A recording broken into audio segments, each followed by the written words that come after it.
you all are kind of getting your outdoor season started this weekend in Des Moines. Weather looks good. I've been watching your workouts on Instagram. Seems like you're feeling pretty good about yourself going into this season. Where are you at, and how much looking forward to getting going this weekend?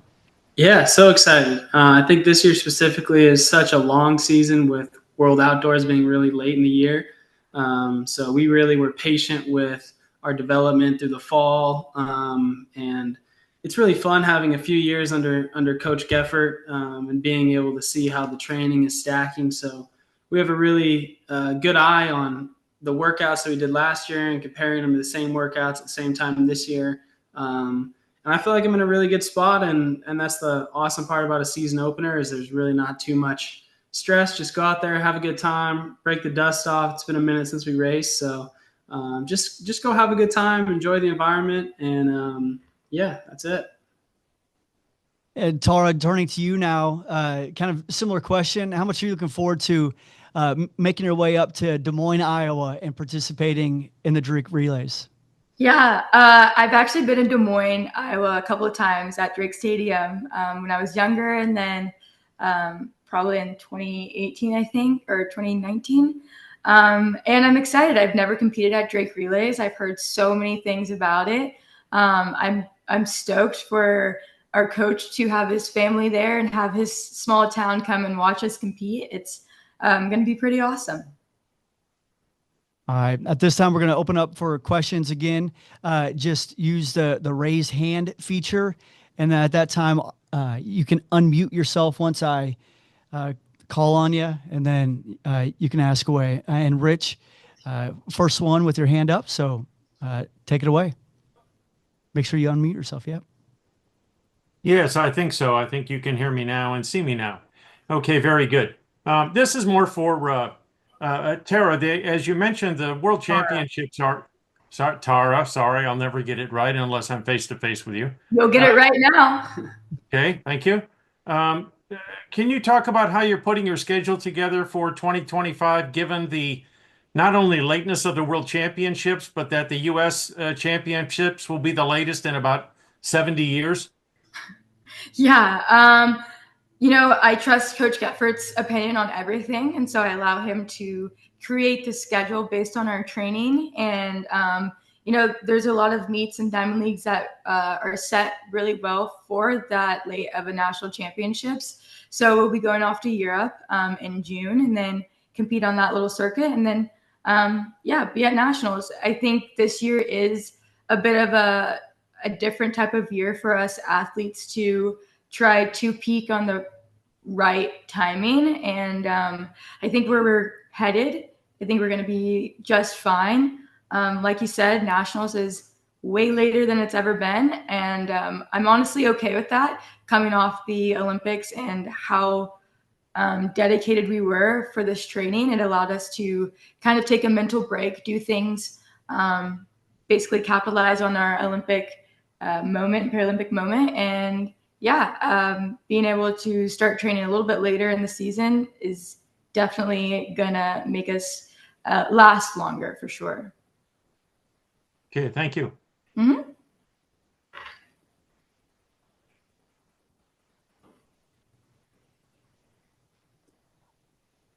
All right. Well, everybody else kind of starts to gather their questions a little bit.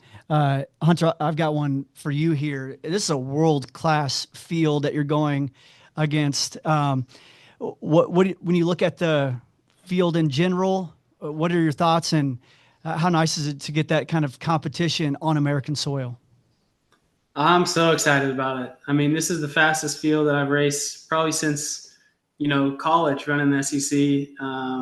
And I've raced against a lot of these guys, and I've raced against Will London quite a bit when he's at Baylor, and good friends. And honestly, I'm just really excited to be at that level of competition. And a lot of these guys have run, 44 this year, which is, where I want to be, towards the end of the year. So I'm excited to get in there and compete and just have a good time. And I think, when I get a chance to compete at this level, it just shows, what Paralympic athletes are capable of. And, I'd like to be seen as a part of the world-class field, not just, participating in it. So I'm looking to go out there and compete, have a good race, have some fun, and hopefully put down some fast times.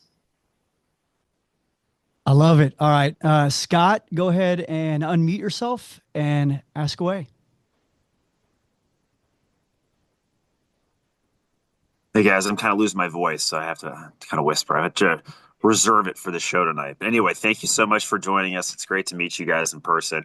And I was wondering, the moment you guys had in the Olympics was such kind of a moment that everybody around the world was able to see and kind of experience with you. When that moment was happening, what was that like for you guys? And also, since then, how did that change your lives? And you guys can both kind of weigh in on that. I'd love to hear about it. That moment was the most genuine moment to ever be captured on camera. I feel like it showed our relationship. It showed how much we care for the sport and how much we cheer each other on. I can't even believe it was captured on camera, honestly, and to be seen around the world. I feel like it's changed a perspective of how relationships are supposed to be. You're supposed to support your significant other and whatever their event or workforce is. And it shows that men can, be heartfelt and support their wives without having their, I guess, egos be taken away from that. And it's cool to see people relate a little bit as well in the world of marriage and sport. Yeah, I feel like we didn't know the moment was captured. Like there was no cameras near us. It was like cameras on the far side of the stadium. So it was like quite a surprise for us to see that kind of start popping up everywhere after the fact. But really, I feel like we're just trying to like humanize athletes in general and show that like, although this is our day job, this is what we do, this is how we train and work, and this is the goals that we're fighting after. Like we're just normal people. And I feel like that moment, everyone was able to connect with it because it was so genuine and people could feel like what that meant, like winning the Olympics is a big deal and everyone knows it's a big deal. But then I feel like that kind of cut through the facade of it of like, these are just real people who had this like unbelievable dream and like it came true. And so it felt like, I don't know, I think the moment everyone saw is what we felt in that moment. And I'm just really grateful that everyone could like feel those same emotions. And in a lot of ways, I feel like it, helped grow the sport. It helped do what we want to do, which is get more people paying attention and caring about the sport that we love so much. And our lives have changed in a lot of ways. I mean, we have a lot more like invites to go and do cool things and meet cool people, but at the core of it all, like everything is still the same, still same group, same coach, same goals, still going to practice, still still complaining about running, still complaining about it all. But yeah, it's been fun though. It's fun to see the track and field changing and to be a part of it and still be in it to make this change. It's super fun. All right, thank you. Rich, once again, unmute yourself and ask away. This is for both of you. In addition to the U.S. Nationals being very, very late, the USA Track and Field, despite having essentially no money, now has integrated Paralympics and taken the taken responsibility for U.S. Paralympic Track and Field. Can you talk about the experience you think you're going to have with the both of you competing at the Nationals in the same place and the same time in the same stadium together? And not during the same event, of course. It's going to be epic. Yeah, I think it's going to be great. I mean, in contrast, last year my Nationals were in Miami and Tara was in Eugene, so we couldn't have been farther from each other. And I think like the proof is in the pudding that we compete better when we're together and on the same page. And this is what we love to do. And we don't think that, a physical disability or the cards that you were dealt should separate those two things. So, and I think at the Paralympics, seeing how much support and excitement there was shows that, there's room for everybody. And I think also as far as like bringing money into the sport, like the stories that come from the Paralympics and the adversity that a lot of these athletes fight through is such a great opportunity for USATF and the athletes themselves to market that and share those stories and really get people involved. I think people outside of maybe the diehard track and field fans are looking for stories. They're looking for a way to connect to people. They're looking for like a way to motivate themselves through sport and not necessarily just like, the fastest times and the biggest jumps and everything in the world. So I think it's going to be great all around. Yeah. And to add to that, both of our families finally get to see us compete at the national stage in hometown in America and not have to travel so far overseas to watch us compete. It's going to be the first time that both of us get to compete on the same stage since college and have our family and friends there to support us. And it's a stepping stone in the right direction for USATF and US Para. Money at some point isn't a thing. It's all about how these athletes are going to, show up and do what they love to do. It's never about money because we're still in the sport and we're still doing what we love to do. Thank you. And just a reminder to the local and national media on here, if you have any questions, go ahead, raise your hand, or you can throw it in the chat. I'll keep an eye on that as well. You talked about your all's loyalty, not only to each other, but to your coach. You followed him all the way to Manhattan, Kansas. What has that experience been like in Manhattan? And kind of from there, you guys are showing the loyalty to go with him back to near his hometown, just 30 minutes away from his hometown of Panora. So, kind of expand on your relationship with Travis, taking you to Manhattan and to Des Moines. Yeah, Travis is the best coach in the world. Like, no ifs, ands, or buts. I've been around the block a few times. I've seen them all. Yeah, and he is the best, and he has the results to back it up as well. And apart from being an incredible coach, he's an even better guy, and he's a great friend of ours and a great mentor. And when he told us about the opportunity at K-State, we said, listen, man, we want to see you be a head coach more than we want to live in Fayetteville. And it's come with its challenges and trying to learn to adjust to a much smaller and different town. But the people have been so welcoming, and we're building a really great program here at K-State. So we're excited to see them grow and win some championships here coming up. And anything Travis says, we never have to second guess if it's the right decision. So if he says, let's go open up at Drake and have a good time, it's going to be a great meet, like, we're going to go make it happen. And there's so much history there. His grandma even, who was here in Manhattan this week, I think has been going to Drake for 57 years and hasn't missed a meet. So we're excited to just be a part of the history and the everything that Drake Relays is all about. And even though early in the season, hopefully go out there and put down some good performances. Yeah. I think also, like Hunter said, Travis is such a great mentor. To go a little bit in depth with that, I struggled with a lot of my mental health the first couple of years of us training together, and he allowed me to become healthy again. He allowed me to have my moments and allowed me to take mental health breaks when I needed. And that goes so much further than I think he ever realized, because as a coach, you just want your athlete to be out there competing and going and doing this. But a lot of coaches don't think about the mental toll that it does take on an athlete. And so he understands mental health. He understands that every day is not going to be the best day. And he works with us. He changes workouts. He doesn't, like a lot of these coaches, just because they write down a workout, they're like, okay, you have to do that. He is very flexible. He allows us to, be ourselves and just show up 100%. And it's easy with him. Well, thanks for sharing that. That's really cool. Rich, you got another one? Go ahead and hit that unmute and go ahead. Oh, I'm good. I have dozens. So if no one else is going to ask, I'm good.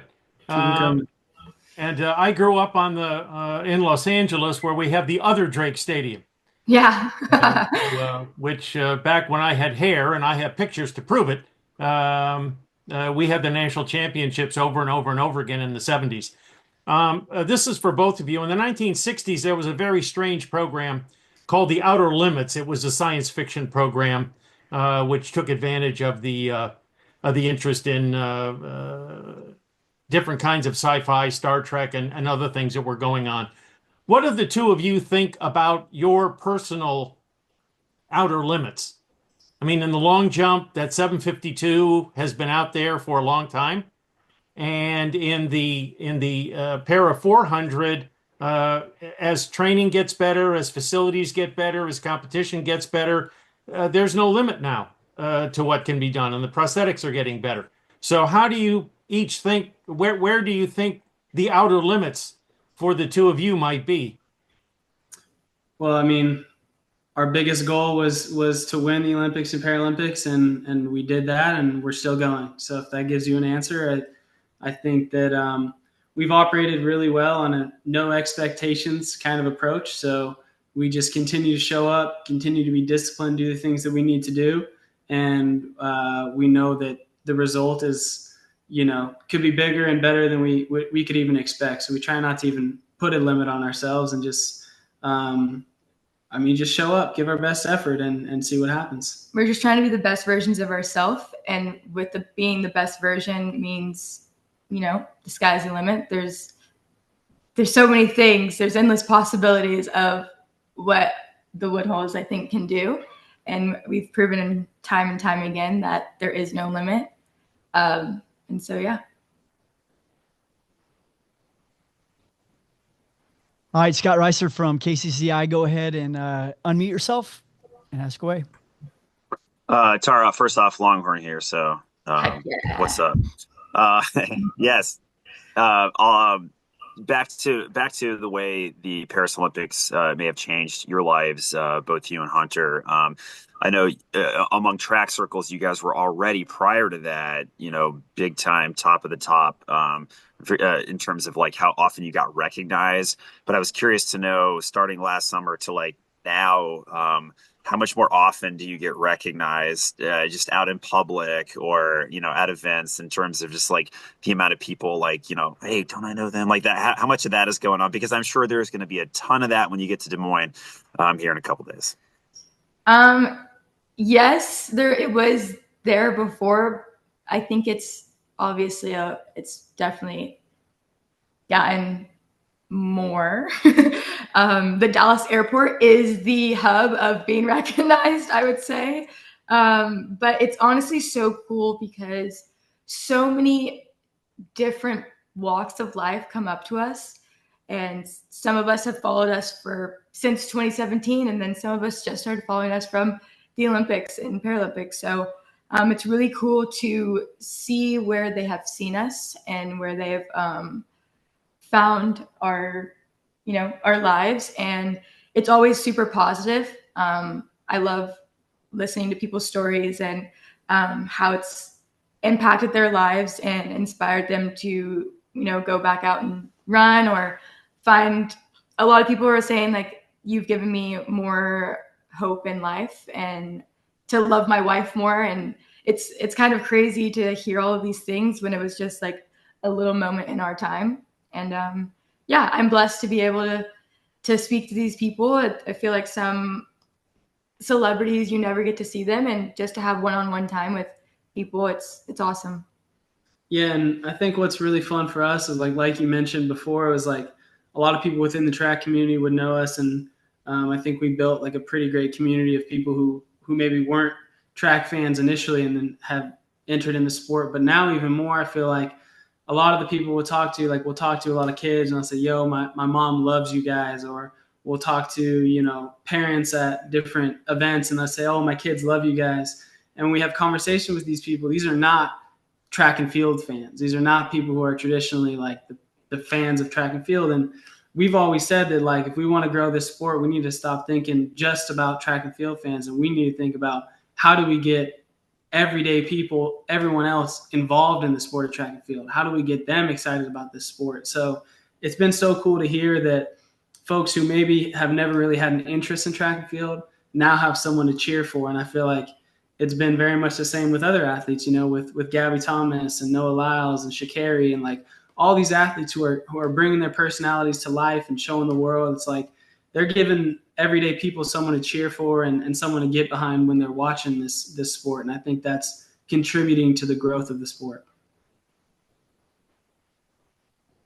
So we'll let everybody know we got a little 5-minute warning here. So we'll try to squeeze in as many questions as we can in the next 5 minutes. Morgan, go ahead, unmute yourself, identify yourself as well and your organization, and go ahead and ask away. Hi, yes, my name's Morgan Neuhauser. I'm with the Times Delphic, which is Drake's school newspaper. And just one of the questions I have is just what does it mean for you both to get to compete together at an elite level like the Drake Relays? And, how do you think your presence competing side by side speaks to the broader integration and inclusivity of the track and field as a sport? Well, first, we're the most two diverse people and couple probably track and field has ever seen or the world has ever seen. I mean, it changes the aspect of what could be possible. And it's really cool to be the first to do that. And it's a dream come true for us to be competing on the same stage at such an elite level at the same track meet. I mean, we've been dreaming for this moment since we started dating and training together. So it's pretty surreal. And I think Drake Relays is going to be one for the history books just in our little world. But yeah. Yeah, I think it's awesome. And I think really just grateful for Drake Relays, like opening up the opportunity for me to go and compete. I think any chance that I get to compete in an able-bodied setting and show that even as a disabled athlete, like I'm able to compete at that level, I think just boosts the integrity of the sport for Paralympic sport. You see like at what level we compete at. And, I might not go out there and win, but I'm going to go out there and compete and have a good time and hopefully run fast. And I think that says a lot for the Paralympic movement. So really just grateful for the opportunity and Elaine. And I'm going to go make the best of it. Thank you, Morgan. Tara's got to jump and grab a dog real quick. Awesome. All right, Dave, want to sneak in one final question here?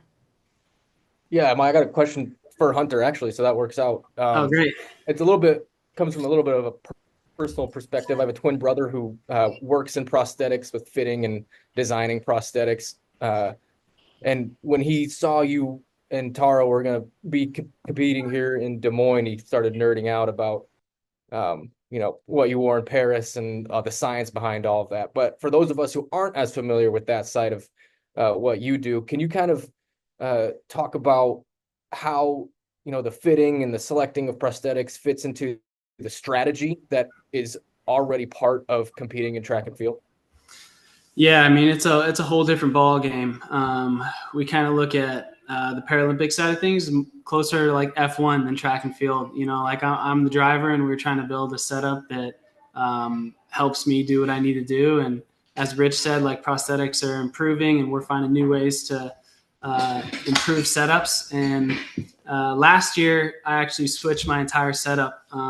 Started from the ground up, had to relearn how to run, change my gait and stride, which was a huge risk, but it's working out in a positive way.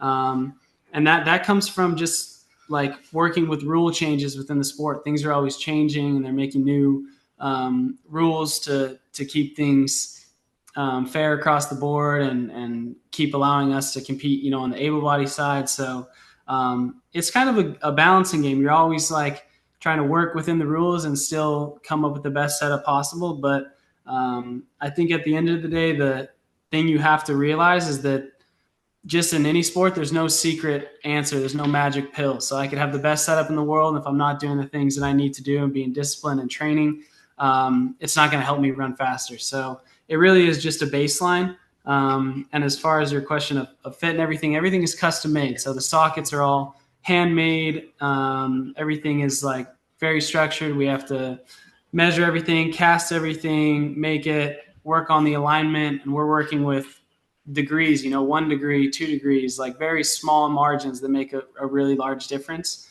And then we're working with all sorts of stuff like the foam composite that we're using on the bottom of the blade as a spike plate, because there isn't the technology of hundreds of years of development for, like track spikes. Like we're really at the ground level. So there's a lot, but it's really a guess and check method.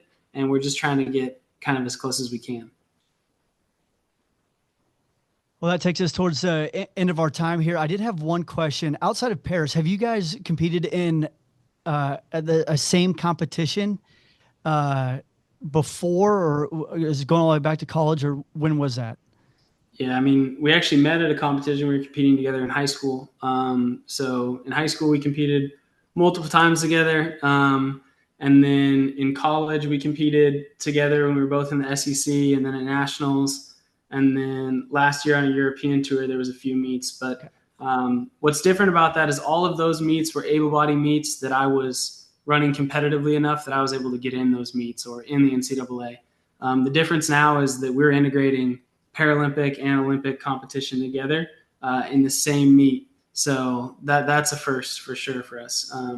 But yeah, we've been able to compete together, but I would say we've competed more apart than together. So every time we get to is a real treat.